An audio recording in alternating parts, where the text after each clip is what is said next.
বরফ। এটা কোথায় আপনারা কি গুগল সার্চ করবেন নাকি আমি বলবো? আমি বলে দেই, কষ্ট দিলাম না আপনাদেরকে। এটা হচ্ছে রাঙামাটির একটা পাহাড়ের উপরে চলে এসেছি।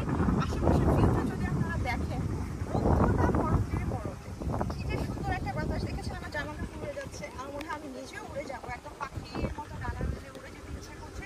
তার কারণ হচ্ছে পৃথিবীতে আমরা মানুষ হচ্ছে সর্বশ্রেষ্ঠ জীব, কিন্তু আমাদের কাছে কিছু কিছু ক্ষমতা নাই। যেমন আমরা চাইলেই আকাশে উঠতে পারি না। আবার আল্লাহ তাআলা আমাদেরকে জ্ঞান বুদ্ধি দিয়েছে, সেই জ্ঞান বুদ্ধিকে কাজে লাগিয়ে আমরা মানুষরা কিন্তু প্লেন আবিষ্কার করেছি, এবং প্লেন দিয়ে কিন্তু আমরা সেই আকাশে 4000-5000 ফুট উপরে প্লেন দিয়ে যখন যাই, আশেপাশে মেঘের আনাগোনা দেখতে পাই। তারপরে হচ্ছে মানে সর্বোচ্চ উপর থেকে আপনারা নিচের সব ভিউ দেখতে পারেন। তো এখন আমরা কিন্তু পায়ে হেঁটে হিল ট্র্যাক করে, আমরা যেহেতু সারাদিনের বোট জার্নি নিয়ে নিয়েছি, তো তারপরে পাহাড়টা উঠলাম, হালকা পাতলা একটু সাজেকের কমলাক পাহাড়ের মতন একটু ট্র্যাক করলাম। ট্র্যাক করে চলে এসেছি এই সুন্দর জায়গাটাতে। বরকল উপজেলা, রাঙামাটিতে অবস্থিত। এখানকার একটা সুন্দর পাহাড় হচ্ছে ঝুম পাহাড়, সেখানে উপরে হচ্ছে দেখেন কি সুন্দর করে দিয়েছে। এখন বাংলাদেশ সব বুঝতে পেরেছে যে মাঝে মধ্যে এই টাইপের কিছু স্ট্রাকচার রাখাটা দরকার।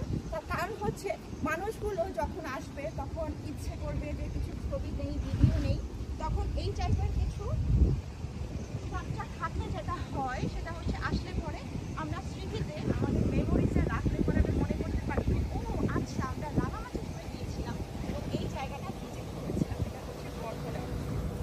সব মিলিয়ে কিন্তু দারুণ ফাটাফাটি একটা বেলঙ্গ যাচ্ছে আমাদের।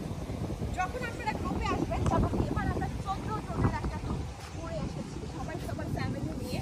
আমরা যেমন হাজব্যান্ড ওয়াইফ এসেছি, কেউ তাদের একমাত্র বাচ্চাকে নিয়ে এসেছে। তো এইভাবে করেই, এবং একজন কিন্তু সিনের আন্টিও আছেন আমাদের সাথে। কিন্তু আমরা সবাই এতটা মিলেমিশে গিয়েছি সবার সাথে যে মনেই হচ্ছে না কে বাচ্চা কে বুড়ো কে কি জানি না।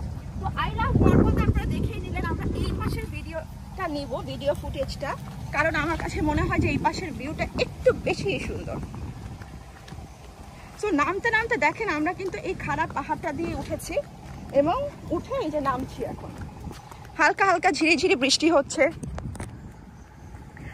আর সব থেকে সুন্দর আমার কাছে যেটা মনে হয়, প্রকৃতির মাঝখানে থাকাটা, উপভোগ করতে পারাটা, সেই মন মানসিকতা থাকতে হয়। ঘোরাফেরার জন্য সব থেকে বেশি প্রয়োজন হচ্ছে আপনার মানসিকতা, তারপরে ফিজিক্যাল ফিটনেস বলেন। অবশ্যই এখানে ফাইন্যান্সিয়াল ইস্যুস তো থাকবেই। আপনার যদি বাজেট না থাকে তাহলে আপনি কিভাবে ঘুরবেন?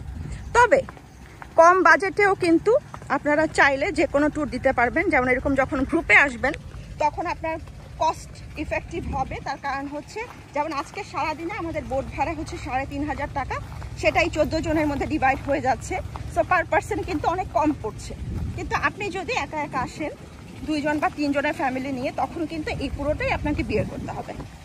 সো এটা হচ্ছে গ্রুপ ট্যুরের একটা প্লাস পয়েন্ট।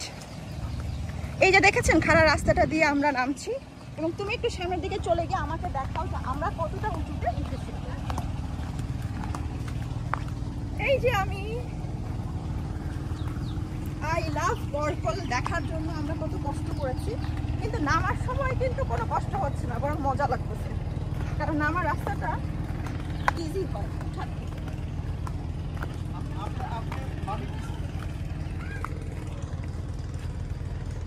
বাট যদি বৃষ্টি নামে এই রাস্তাটা কিন্তু পিছলা হয়ে যাবে, তখন কিন্তু আবার রিস্কি লাগবে। সাথে অ্যাডভান্টেজ হিসেবে যদি যোগ টোক আসে, হ্যাঁ ঠিক বলেছো, সাপ আসতে পারে, যোগ আসতে পারে, অনেক কিছুই হতে পারে। তো বৃষ্টি আসার আগে আমরা জায়গাটা লিভ করে ফেলি। এখানে দাঁড়িয়ে সুন্দর একটা গাছ, এই যে এই গাছটা, এখানে নিচে আপনার চা কফির দোকান আছে, একটু চিল করতে পারবেন সবাই মিলে, একটু আড্ডা দেওয়া, যেটা আমরা করছি আর কি। আমরা রাঙামাটি থেকে 3টা জাম্বুরা কিনেছি, এত সুন্দর লাল চকচকে কালার এবং খুব মিষ্টি। এখন সেটা আমরা প্রতিদিন এনজয় করবো, এবং আমাদের লাঞ্চের চাংপান রেস্টুরেন্টে অর্ডার করা আছে, ইনশাল্লাহ খাবো। সব ভিডিও ব্লগস ইনশাল্লাহ থাকবে। আমাদের পেজে লাইক ফলো করবে, ইউটিউব চ্যানেল সাবস্ক্রাইব করবে, আমাদের জন্য বেশি বেশি করে দোয়া করবে। বিদায় নিব বরকল রাঙামাটি।